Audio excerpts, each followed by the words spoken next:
Alejandro Neira, ¿qué hay? Gracias Muy por la bien. paciencia. No te preocupes. Feliz. Bueno, pues yo Alejandro He estado Neira, escuchando además sí, ahí afuera todas las... le dije a Alejandro Neira esta mañana que mi biblioteca es un caos. Yo no sé, no encuentro nada, yo con todo lo que tengo que hacer tenía, por favor, trae los libros. Y ahí veo que sí los trajo. He A hecho mi ver, tarea y la trajo. Y he vaciado la biblioteca de mi hermana porque yo tampoco, yo vengo ajá. recién mudado y Uf. tengo mis libros en cajas. Entonces el único que tengo es el último. Por favor, dime si hay algo más invasivo y que se ensucie más que los libros. No, nada. Yo, de hecho, mis libros ya no los he movido. O sea, es bien difícil irse llevando los libros cada vez Claro, a un esa viaje. Yo vida ya no nómada me, que tienen sí, los o sea, yo diplomáticos. ya no me llevé nada a Washington esta última vez que nos tocó mudarnos. Todos mis libros están en unos estantes en la casa de mi suegra y se quedarán ahí hasta que Sí. en algún momento ya tenga una biblioteca normal o los tenga que donar. No sé, pero es, ahora, al mismo tiempo, como mis libros están desperdigados, es bonito porque uno a veces se encuentra con estos libros y me he Sí, encontrado con los libros a estos que ya, ver. mira, ya no... Bueno, este es el más reciente del que vamos a hablar Exactamente. ampliamente, que es cultura peruana. Y muestra, ¿qué más A trajiste? ver, A ver. traje Biblioteca Peruana, que es casi como que el Ah, ese antecedente sí. Sí. de cultura peruana, Que y es, que ahora he que es estado de cuando revisando. estuviste en la Biblioteca Más o Nacional del menos, Perú, después de ¿no? dejar la biblioteca y la primera vez que estuve en el Ministerio de Cultura, escribí este libro, Biblioteca Peruana, que a mí me gusta mucho. Son cuentos que de verdad, o sea, a mí se me da, creo, mejor escribir cuentos. Y tanto cultura como biblioteca son de los libros que más me gustan, porque además pasa que cuando uno escribe, después de años, ahorita he estado revisando cuentos y de verdad es como que otra persona escribiera. No soy Ajá, yo. O ya sea, sale, dicen los escritores que después de que escriben ya es como va al mundo, ya es como alguien desconocido, completamente. Entonces ¿no? yo la verdad Lees y que dices, he yo escribí leído, esto, sí, tal sí, cual, ¿no? Y qué increíble. He estado releyendo cosas ajá, que ni me acordaba que había escrito. Es sí, bien loco eso, ¿ah? Porque es claro, como que, o sea, sí reconozco algunas cosas, reconozco mi propio estilo, pero digo, mira, qué interesante. O sea, hay cuentos que me parecen interesantes. Bueno, Bueno, pero déjame ver este, por favor. este es el CIA Esto Perú es, claro, completo. estos son tres, ¿no? No, ese ya tiene 4, porque es la Tiene última, todos los todas cuatro. las cuatro novelas, ¿no? Bueno, para quienes no han leído CIA Perú, empecemos por ahí. Sí, ya. CIA Perú es una serie de espías, ¿no? Empezó con Este es esta, el primero, empezó claro. con esta, Este es, que fue, viene, recuerdo, la primera entrevista que me hiciste hace hoy, ya, hoy busqué, se lo mandé a Angie y dije, no sé si soy capaz de ponerme porque cómo nos pasan los años. A ver, ponchemos a Angie un poquito de esa entrevista que hicimos, yo la mandé al chat mira, porque nos han pasado los años. uy. En Colombia Tienes el había pelo una, negro sin ninguna había duda. A ti una, no tanto, yo te veo igualita, pero yo me veo que ya en canoso, Colombia ¿no? había una publicidad de estas tejas que son transparentes Ajá. y decía, no le pasan los años, únicamente la luz. A nosotros nos han pasado los años. No, aquí había una, no sé si tú llegas a ver una, no, no, creo que antes, que decía Polistel, no pasan los años, era Universal Textil, que Ajá, era una niñita, salía disfrazada de abuelita, y sí, decía, por estos textiles no pasan los no años, ¿no? pasan los Esa años. era una clara, una de Bueno, esas. por ahí está, ahora lo busca Angie, ahí hay una imagen de esto. Y entonces, esta es una historia buenísima de un espía de la CIA que viene, ¿no? Así es. Viene al Viene al Perú Perú. en el año ¿Con qué 85. misión? No tanto necesariamente capturar a Abimael Guzmán, pero sí entender qué pasa en este país tan raro donde hay un grupo terrorista maoísta, ¿no? Que le suena que es como que el Khmer Rouge en Camboya, ¿no? Entonces lo mandan para averiguar qué pasa con eso y quién va a ganar las elecciones porque él llega para el inicio del 85 y le dicen, bueno, hay un candidato de izquierda que es un joven de 35 años, que Que es el era favorito, Alan Alan García. García. Mira, por favor, claro que eso tendrá derechos del canal, ¿no? Pero no, Todavía es quedan que amigos en Canal N. sí, sí, bueno, ahí está, mira, esa Claro. portada era La bella. portada de Imael Guzmán. Esa me gusta más que esta. Sí, no sé, era distinta, ¿no? Salieron, no, Mira, pues yo era un oh, niño por ahí. favor, No, ahí congelemos esa sí. imagen. La mía no para que no me comparen. No, Que comparen un poquito al no, la mía era escritor. un jovencito. Eso no habla de los años, sino de la experiencia. Por supuesto. Mira, mira, Uy, mira, mira, ahí está. no, pero Oh, un por chiquillo. Mira, en esa Dios. época, además, me acuerdo, por eso de haber sido el 2012, por ahí, 2013, porque Sí, ese libro ganó ganó el el premio de premio de la novela breve de la cámara. Cámara del Libro, el del 2012. Y en esa época, además, nos conocimos porque íbamos bueno, al Canal N, América, para contarles el proceso en la Corte Internacional de Justicia de De La La Haya. Haya, Entonces, de Chile. exactamente. Entonces era mi trabajo como jefe de la oficina de comunicación de la Cancillería. Y Ujú. ya, bueno, pero ya sin duda disfruto más de estas entrevistas literarias, ¿no? Sí, por favor, no hablemos de No, mejor Colombia, no. Perú hoy, no Sí, vamos a hablar de la no, triple frontera, no. que también te he visto ahí de busito.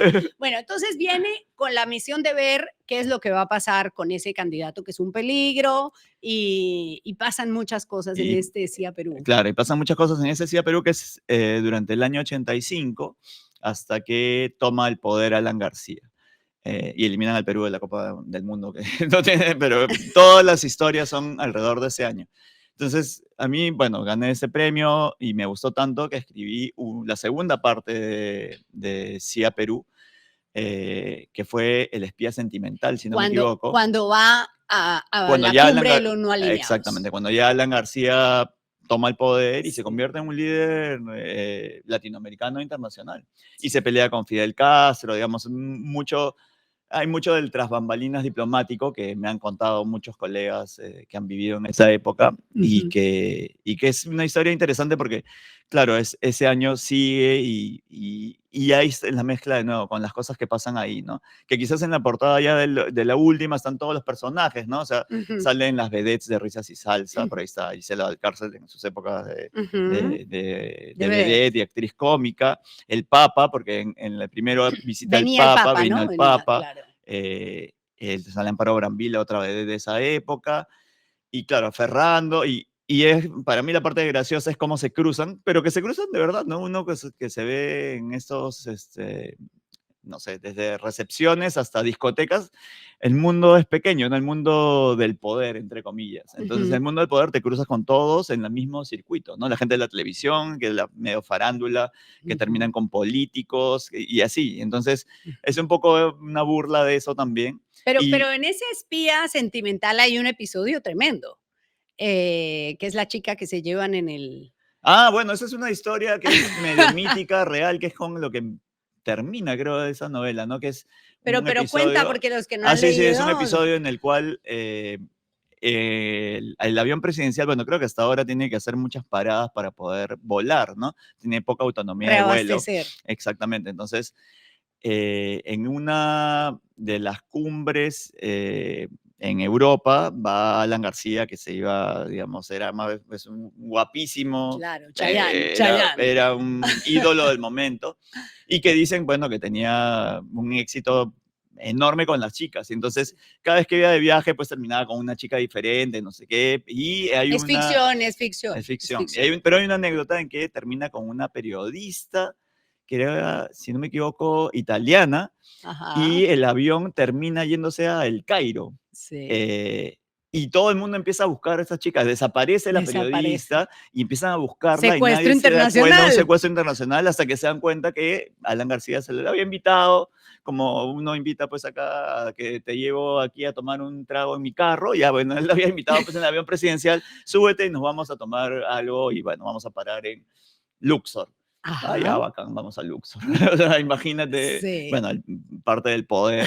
Pero digamos, son esas anécdotas también, que son como que mitos de la historia. Otro mito de Alan García, me acuerdo que sí está en el libro, que es Alan García como que aparecía en todos lados, ¿no? Aparecía, Ujú. se decía que salía en moto del Palacio de Gobierno y aparecía en una discoteca o Que se iba sin aparecía, escoltas, ¿no? Vestido entonces de negro. aparecía con casaca de cuero, ¿no? Podía aparecer en una fiesta, podía aparecer con unos amigos, podía aparecer con trabajadores, podía aparecer tomando cerveza del casco de trabajadores de construcción civil en una obra X, ¿no? Ujú, Entonces, no, yo me divierto mucho escribiendo porque, bueno, sí. me obligó a hacer mucha investigación de hemeroteca, sobre todo, ¿no? De periódicos, revistas de la época, para sacar todas esas anécdotas que eran ya, muchas yo creo que son mitos, ¿no? Sí, Definitivamente, pero que aparecen ahí en la novela. Entonces ya con eso termina la tercera, que es en el año 90, donde aparecen nuevos personajes, porque el espía vuelve y aparece este chinito que nadie sabe de dónde sale y que se va a convertir en en el el presidente, presidente, 10 y, años, y bueno, alguien 11, oscuro que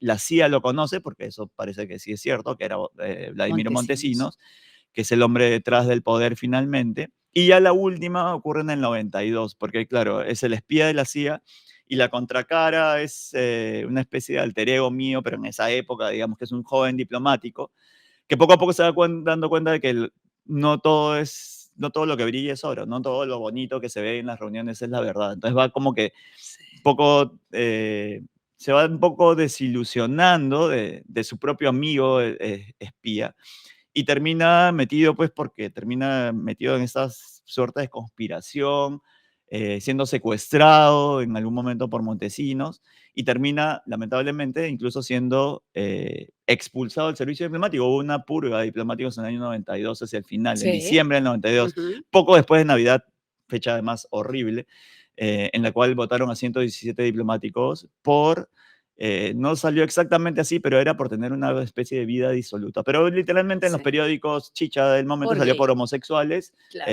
y vagos. ujú.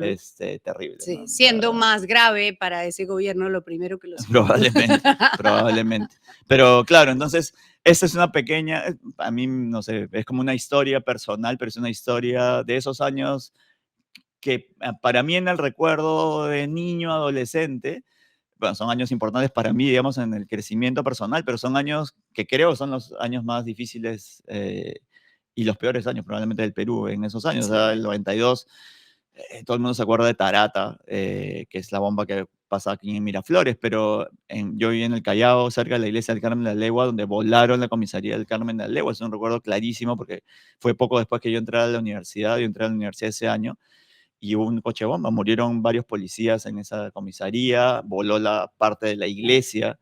Y curiosamente, pero por ejemplo eso lo he descubierto en Biblioteca Peruana, donde hablo de un chico que es como un estudiante cooptado por la inteligencia montesinista de la ujú, época y que empieza a escribir estas historias que llenaban los diarios chichas de los 90, que eran, apareció el niño pez, claro. apareció la La niña Virgen que bola llora, que es la y más. la Virgen que llora.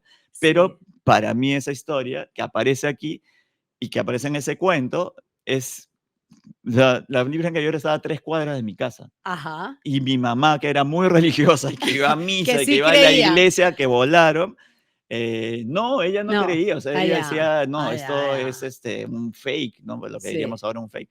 Eso es mentira. Esa señora además decía, ¿no? Algo así como que, esa señora no va a la misa, o sea, no es del grupo No de las saben, claro. pías. Y no, decía, no, la señora no, nadie la conoce, no sé No qué, da y de credibilidad. dónde sale una virgen que llora.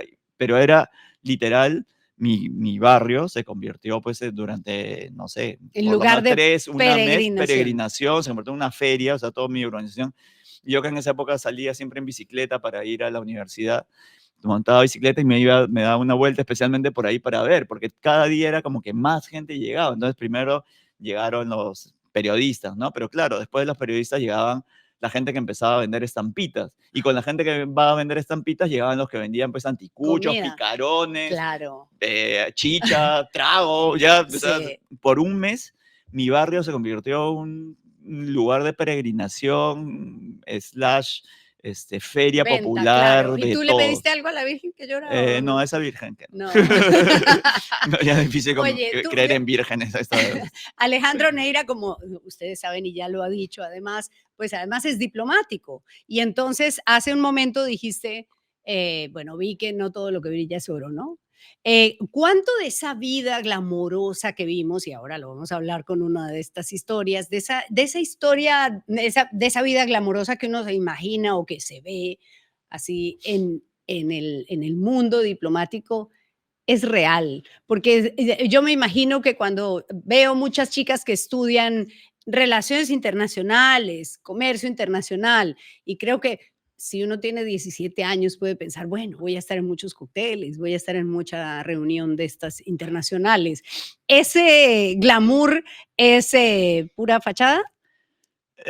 No siempre pura fachada, pero sí hay mucho de eso. Y Mucha falsedad, hay ¿no? mucha falsedad, pero más que eso, eh, claro, tú ves la parte final, es como decir aquí El tú estás, cóctel. claro, pero para eso tiene que ocurrir muchísimas cosas y todas esas cosas quienes la tienen que hacer desde, no sé, falla el enchufe hasta no hay el himno Ujú. nacional, no sonó correctamente. De esas anécdotas tengo muchísimas, porque siempre es la típica, no siempre falla el micrófono en el momento en el que va a hablar el Lo que va ministro. a salir mal sale Sí, peor, sí, sí. o sea, el himno nacional se equivocan, ¿no? Ponen la bandera al revés, ¿o Ponen la qué? bandera al revés. O sea, pequeñas tonteras que, de las cuales tú estás siempre tratando de seguir y que, bueno, siempre va a pasar, siempre todo puede ser mejor, a veces todo sale impecable y nadie te lo va a agradecer porque eres el pinche que, bueno, para eso estás, ¿no? O sea, esa es parte Claro. de la tarea diplomática cuando eres más joven. Eh, y no solo cuando eres más joven, en realidad siempre, porque uno de los trabajos más difíciles, creo, dentro de la Cancillería misma, ¿no? Es, por ejemplo, ser jefe de protocolo. El Ujú. embajador Carlos Vázquez es un buen amigo que es el director de protocolo.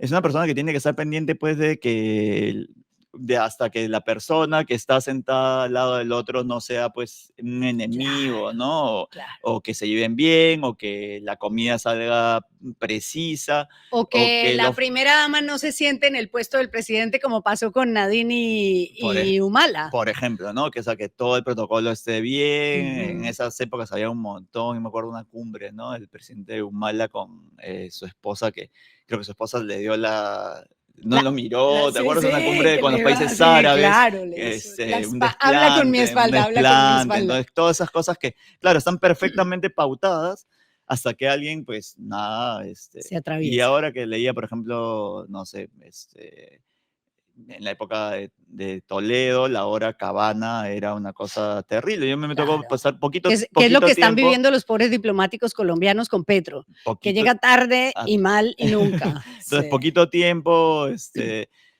no sé, para corregir las cosas y estás todo, ¿no? Cronometrado y la persona no llega, pues no llega hasta una hora después, entonces tienes que cambiar todo y cambiar. Y claro, la otra parte que sí cuento, por ejemplo, en cultura peruana, creo que solo un cuento es como que lo estaba en la Hay voz del mundo ministro, un diplomático, ministro que se sí, vuelve un sí. poquito loco, Ah, ¿no? ya, ya. Pero de la parte de, por ejemplo, seguridad o estas cosas, porque además, claro, tú puedes terminar siendo la autoridad y tú no te das cuenta de nada, si no eres consciente de eso. A mí lo que me gusta, también me gusta de la carrera diplomática es que, bueno, la he hecho, tengo 25 años de carrera, entonces me ha tocado desde recoger las maletas Ajá. De un no me acuerdo ministro, si un era de los embajador. ministros, del presidente, me ha tocado recibir los pasaportes de la delegación. Me acuerdo clarito, por ejemplo, una de las primeras cosas que me tocó recibir, llegaba Hugo Chávez, un Ujú. líder ultra carismático, de verdad que era impresionante verlo llegar, porque era, bueno, a mí me toca ver los pasaportes, ¿no? O sea, ver los pasaportes, me dan los pasaportes de Para delegación, ver con hacerle la migraciones que esté migración. todo bien, ¿no? Estaba todo ok, perfecto. La persona de protocolo se la entrego y Hugo Chávez, mientras tanto, iba entrando en la sala del grupo 8, ¿no? Que es donde llegan normalmente los mandatarios. Y el tipo tenía una capacidad única para saludar a todos, ¿no? Para hacer a todos sentir como que su amigo, ¿no? O sea, Claro.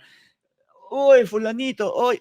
Un tipo increíble, ¿no? Y ahí por otro lado, pues el protocolo estricto de otra persona que es muy carismática, creo, pero a su estilo, como en esa época era el príncipe, ¿no? El actual rey Rey de Felipe VI. España. Me ha tocado Sí. estar, no sé, pues en una eh, era una ceremonia de poner arbolitos, los arbolitos de la paz, le llamaron a un jardín que estaba en el Parque de la Exposición, cuando asume Toledo el gobierno. Y me tocó de casualidad apoyar a no sé qué. Entonces, la típica que toca simplemente eso de como ser la escolta de la Ajá. autoridad, y era un tipo además que es altísimo, ¿no? Enorme, Entonces te claro. toca. Entonces, todas esas pequeñas cosas que la vives como diplomático joven, bueno, las puedo seguir viviendo como diplomático viejo, o sea, igual me toca hacer de todo donde me toque, ¿saben? Sí. En la embajada en Washington también, o sea, digamos, el responsable con el embajador es el segundo que era yo y que tenía que estar al tanto, pues, y es mi responsabilidad de que todo salga bien, de que todos los detalles Sí. estén, hay unas anécdotas muchísimas, pero una que es sana, digamos, ¿no? Por ejemplo, pusimos el himno nacional de Estados Unidos, fue el embajador Brian Nichols en su momento del año pasado, creo, la recepción, y pusieron una versión larguísima, pero que No se nunca, puede o sea, acortar siempre es la primera estrofa, ¿no? y pusimos, porque en realidad habíamos chequeado, pero nadie se dio cuenta que en ese momento, no sé, la persona se distrajo, Y entonces puso ya el largo. dejó que corriera, con lo cual ya no había oportunidad como que de cortarla, y nuestro 28 de julio en el hemisferio norte siempre es de verano y con mucho calor, entonces hacía un calor increíble. Y todos estaban como diciendo, y Nico fue muy simpático porque dijo, bueno, les agradezco, nunca había escuchado la versión completa, nunca había Del escuchado la himno. versión completa de nuestro himno Claro, nacional, me da mucho gusto escucharla aquí en la Residencia de Perú. Pero esas cosas que qué alguien con desastre, cancha la claro, salva, claro.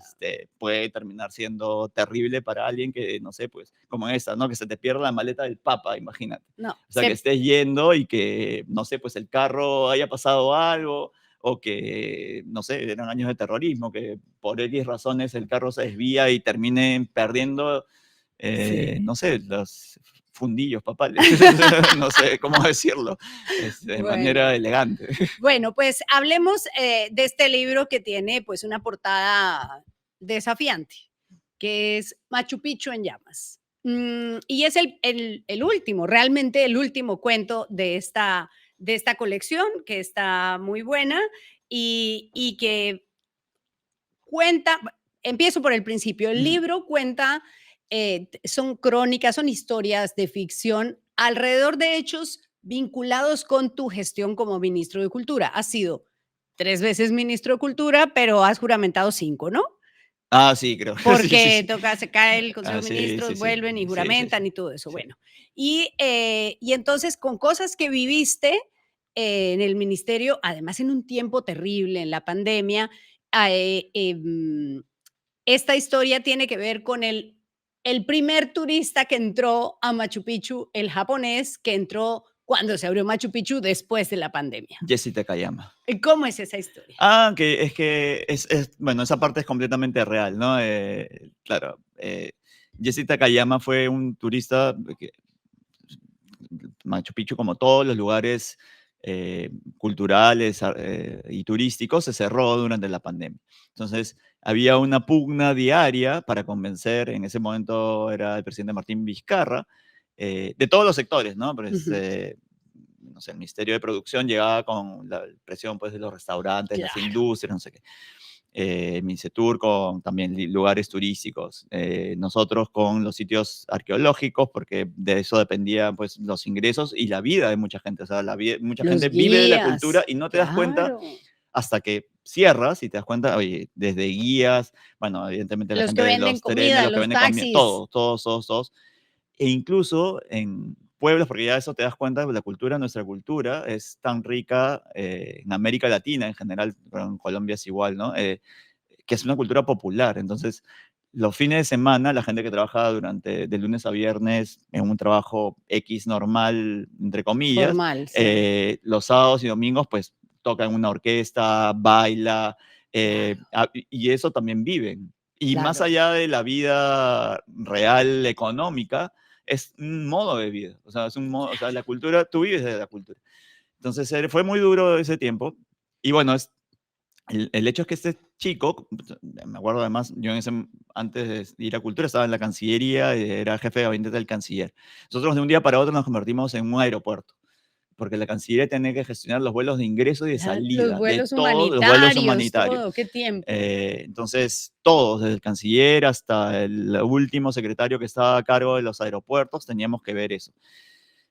¿Y qué pasaba? Que entonces salió toda la gente de Machu Picchu gracias a esas gestiones para que el tren pudiera salir, para que el aeropuerto se abriera para algunos vuelos, para que los vuelos de Estados Unidos, por decir un caso, vinieran al Jorge Chávez y pudiera llevarse a su gente que se había quedado varada en algún sitio turístico, y muchos de ellos en Cusco, en Aguascalientes. Entonces todo eso surgió. Pero este señor japonés, joven japonés, Ujú. decidió quedarse.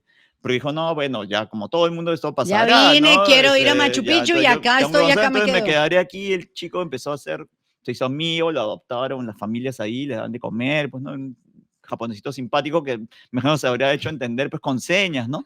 Y después, un poco en burla, pero creo que le pasó, ¿no? O sea, que le dijeron que enseñe karate pensando que era un karateca, ¿no? Que era un japonés y O empezó a enseñas enseñar sushi o enseñas empezó karate. a enseñar para sobrevivir, la gente Entonces se hizo amigo de todos y se fue quedando y se fue quedando, se fue quedando hasta que alguien, en algún momento, el jefe de parque de ese momento, José Bastante, que es impecable, un buen arqueólogo, me dijeron, oye, está buscándote porque estamos haciendo los protocolos para poder reabrir Machu Picchu. Genial. Pero hay un chico que se ha quedado ahí, mira, y es este japonés que está ahí, entonces podemos intentar para que estaba vaya con cantado. él. Ah, ya, perfecto, les digo, sí, ya, claro, autorizado, sí, autorizado, ya. Y entraron con él y me acuerdo que no sé si a raíz de eso creo que hubo una conferencia de prensa con los, por Zoom, ¿no? Como todo en esa época, con los corresponsales extranjeros y la corresponsal de NHK, el medio japonés, me Japonés. preguntó, oye, pero ahí va a entrar, ¿qué va a pasar? Dije, sí, ha entrado, está por entrar, no sé. Y el chico se volvió pues un fenómeno en Japón. Y no Claro, solo en Japón, porque esa noticia, de verdad, amigos que viven por el mundo, todos vieron, el todos vieron turista que se quedó para entrar a y Machu entró a Picchu. Machu Picchu, entonces salían sus fotos y salían mis declaraciones. Nunca, he visto, nunca me he visto a mí mismo hablar en tantos idiomas. Y fue muy bonito, ¿no? Y me acuerdo, hasta así lo más raro, me acuerdo, Zimbabue. Me llamaron un día de Ya, Zimbabue para hacerme una entrevista para ver cómo ese chico japonés había entrado. ya. Lo mismo que te cuento Ahora, ahora fue lo de ese día. esa es la historia real, pero Ya. tú aprovechas, digamos, una situación que es seria, ahora sí, que es el riesgo en el Sí, que se sí, sí. encuentra Machu Picchu. Hay una fragilidad alrededor de que se amplía la El aforo. capacidad del aforo, se mete más gente. Hay que reconocerlo, unas mafias que amplían clandestinamente el aforo. Y entonces en esta historia hay un Machu Picchu en ruinas, las ruinas de las ruinas. Eso es la cosa que es, básicamente lo has dicho, son las ruinas de las ruinas, ¿no? Es que al inicio de este libro también yo digo algo que para mí es notable y creo que ahí sí el Perú es único, ¿no? Tú donde vas, o sea, yo creo que en todo el Perú puedes excavar y encuentras otro Perú. Y si Ujú. sigues hablando, encontrarás Sí. otro Perú y otro Perú hasta hace 5.000, 10.000 años y creo que esa es la grandeza de nuestra cultura. Y claro, es casi una preocupación natural de cualquier ministro de cultura que le pase algo a Machu Picchu, siempre, a Ujú. cualquier sitio arqueológico. O sea, mucho del trabajo que tiene que ver con la parte de patrimonio, porque de nuevo hay cultura viva, hay pueblos indígenas, pero la parte de patrimonio siempre está en riesgo, siempre está en peligro.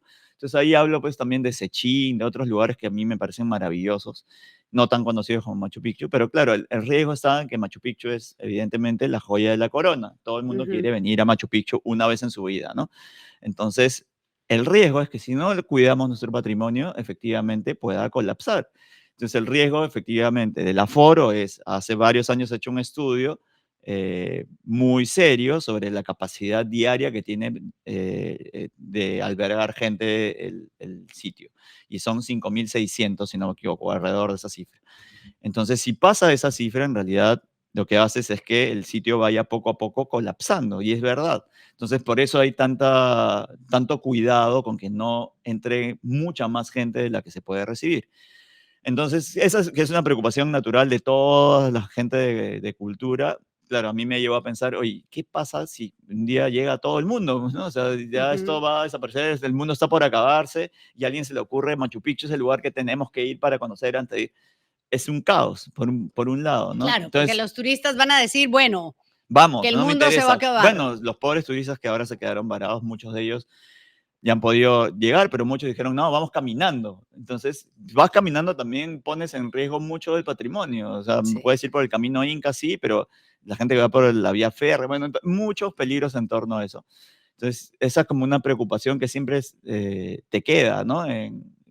No sé, no sé si te pasa que cuando estás muy preocupado a veces sueñas con cosas, ¿no? Yo Claro, en la todo época el de Machu tiempo. Picchu, en todo este momento, soñaba que Machu Picchu le pasaba algo, o sea, que algo pasaba con Ah, Machu Picchu, ¿no? O sea, ah, cuando eras ministro, ¿no? ajá. Entonces, claro, ese cuento es un poco eso, ¿no? No termina en llamas, pero No, termina colapsando un poco por culpa nuestra. con el mismo turista. Exactamente. Bueno, pues aquí hay cuentos divertidos, como es el perfil, el estilo de Alejandro Neira, que ya vieron que es un gran conversador, pero además que siempre le mete ahí el humor. Pero yo quiero leer una parte que la leí en la presentación que hicimos la semana pasada y es dice Alejandro, es cierto que la cultura siempre tan dejada de la mano de Dios, pese a que creo que en el Perú es lo más importante, quizás en realidad lo único importante. Fue una de las últimas actividades que se permitió reactivar en medio de aquellas confusas medidas que se tomaban sobre pretexto de respuestas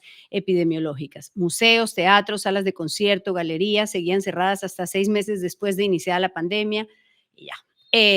Y entonces te quiero preguntar, ¿por qué crees que la cultura es lo más importante en el Perú? Porque, claro, puede ser la comida, evidentemente, pero la comida es cultura, nuestra Ajá, gastronomía es cultura. Porque creo que, como te decía hace un rato, nuestra vida gira alrededor de la cultura. En todo, claro, la cultura formal es la que pongo ahí, ¿no? Las librerías, los museos, los teatros, el cine, sin las cuales probablemente ni tú ni yo podamos sobrevivir el día a día de la ujú. realidad, todo lo que has estado conversando antes La de que realidad entrara tan yo dura, a sí. conversar de algo un poco más, eh, que haga la vida más llevadera. Entonces, eh, eso por un lado. Y eso es lo que yo veía antes, antes de estar más metido en los temas de cultura, ¿no? Pero a esto le sumas esta otra parte que creo es y yo creo más importante, que es la cultura viva de nuestro Sí. país. No podemos vivir sin la gente en Lima, ¿no? Te pones a pensar, ¿qué pasa cuando están cerrados tu centro cultural? Y uno piensa, bueno, aquí, ¿no? El Centro Cultural de Miraflores, San Isidro. No, no, no. El Centro Cultural de los amigos de no sé qué. El Centro Cultural de los hijos de Guarocondo, que ahorita que estoy leyendo a Bryce aparece ese club. Y Ajá, Guarocondo es un lugar en Cusco. Los hijos, cada club departamental, lo he leído en otro totalmente. libro, es toda la vida de la gente está Todos alrededor de lo eso. yo fui a Cajamarca, por ejemplo, y te lleva una guía a Porcón y te explica, y además ella, cantaba, ¿no? Es una persona que vive de la cultura, porque ir a visitar Porcón en Cajamarca, pues hace parte de la cultura, no tenemos que hablar solo del Gran Teatro Nacional, que es una belleza. A eso me refiero. Bueno, Mm. de hecho, de paso, valga la propaganda, estamos yendo ahí, la Feria del Libro Cajamarca empieza el próximo 26 y yo estoy yendo 27, 28 Ah, bueno, ahí va a estar, en la Feria del Libro en Cajamarca. Cajamarca.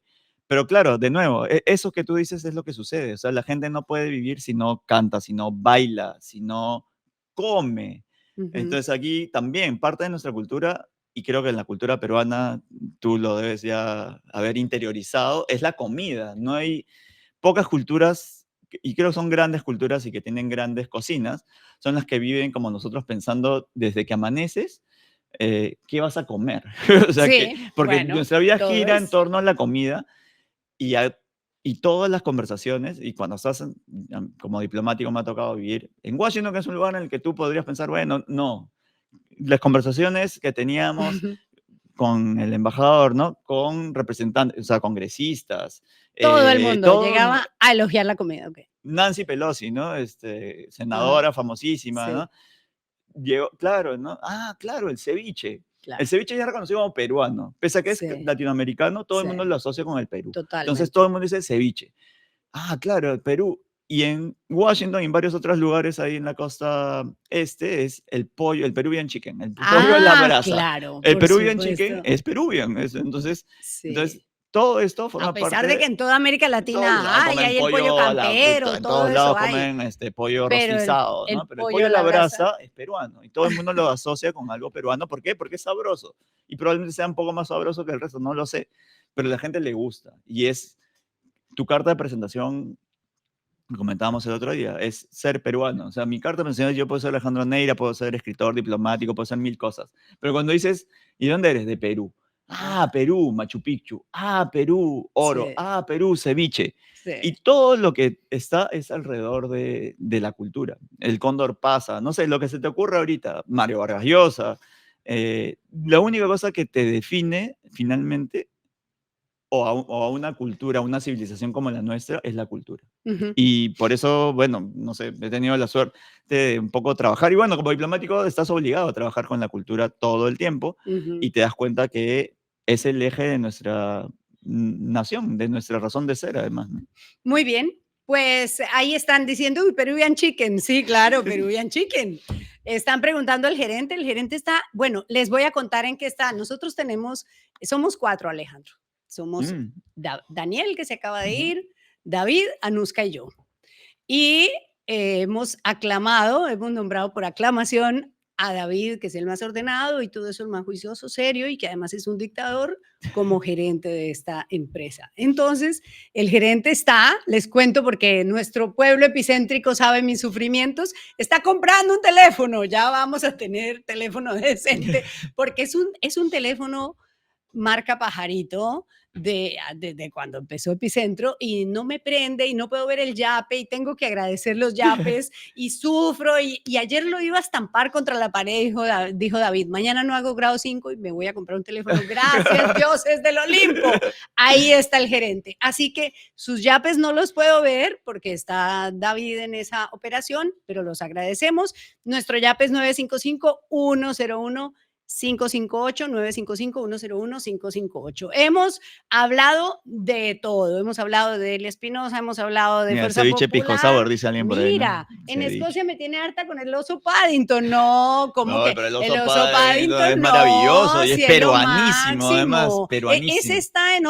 otro libro, Ese ¿no? Lo está tienes sí, en en este, que es Peruanos de Ficción. Peruanos de Ficción, que también está chévere porque la idea, ay no, pero nos hemos alargado mucho, pero en Peruanos de Ficción lo que hace Alejandro es que encuentra protagonistas o personajes peruanos en cine, En ficción, en la sí, ficción. en toda la ficción, ¿no? Y ahí hay uno recontrapotente ¿Cuál de que no todos? necesita pastillas Ah, bueno, ese es para ser ese, recontrapotente, sí, hay o bueno, muchos, necesita menos que los necesita demás. menos que lo demás. Es ¿Y un qué más había ahí, nada, no? mil, Oso El Paddington. Bueno, Paddington, Malcolm los Inge, el incas, espía que sale de aquí, El secreto de los el secreto incas, de los que incas. aparece Bueno, también en cultura peruana. No, no, es el libro, bueno, que es quizás uno de los más queridos porque aparecen historias que nos ligan con el Perú, pero vistos desde fuera, ¿no? ujú. El oro, la violencia. El bailarín del piso de arriba, por ejemplo, es una novela que después se hizo película con John Malkovich, que es sobre la historia de Marisa Garrido Leca, ¿no? Ajá, Por ejemplo, sí, está en esta, está sí, ahí. me Hay varias acuerdo. de la época del terrorismo. Una, creo, la más brutal es Perú, que es una que aparece ahí, no me acuerdo el autor ahorita, pero es una historia en la cual el protagonista es un papá que llama a la televisora británica, son los 80s, para quejarse porque su niño estaba viendo televisión, estaba viendo sus dibujitos y ponen una imagen de un señor que está incendiando a otro y le está metiendo un puñal al otro. Le dicen, no, pues tiene que ser cuidadoso porque no pueden pasar estas películas terribles de horror en una hora familiar. Y dice, no, señor, esas son las noticias, porque es el adelanto de las noticias, porque eso está ocurriendo en el Perú, le dicen. Esa fue una famosa toma del penal del Sexto del año Claro, 84, 83, 84, en la cual creo que por primera vez para los peruanos, uno vio ese tipo de violencia transmitida en en vivo y vivo, en en televisión. directo. Yo lo vi saliendo del colegio, prendías la televisión y pasaba eso. Y eso dio la vuelta al mundo, efectivamente. Y era la época del Claro. terrorismo, ¿no? Además. Bueno, espero que les haya gustado este hora de leer extendidísimo después de toda la tensión de la semana y del día con tanta noticia Es viernes, política. además, ¿no? Es viernes, que lean Alejandro Neira. Yo leo y borro porque obviamente que yo leí la biblioteca de los peruanos de ficción, la biblioteca peruana. Hemos hablado de todo esto siempre y algunas cosas se me olvidan, así como a ti A lo que mí se me olvida, escribiste, sí, a mí se me a olvida, mí lo que imagínate. leí, pero está muy bueno todo lo que escribe Alejandro Neira. Los invito a que lo compren. Si están en Cajamarca, que vayan a la Feria del Libro Cajamarca, que él va a estar. Y pues nada, estamos en Avepache. Ustedes saben que este es nuestro estudio que nos recibe Avepache con Mariano Azabache y con Piera, que está aquí moviéndose para que nos veamos siempre bien ordenaditos. Que tengan un feliz fin de semana. Déjennos su like, quiérannos un poquito y nos vemos el domingo en Epicentro TV Live, pero seguimos con mucho contenido. Esta semana la columna la tiene Daniel Llovera. Abrazos y besos a todos. Gracias, Alejandro, Muchas gracias. y que no lo encuentre el diluvio sin un libro debajo del brazo. Adiós.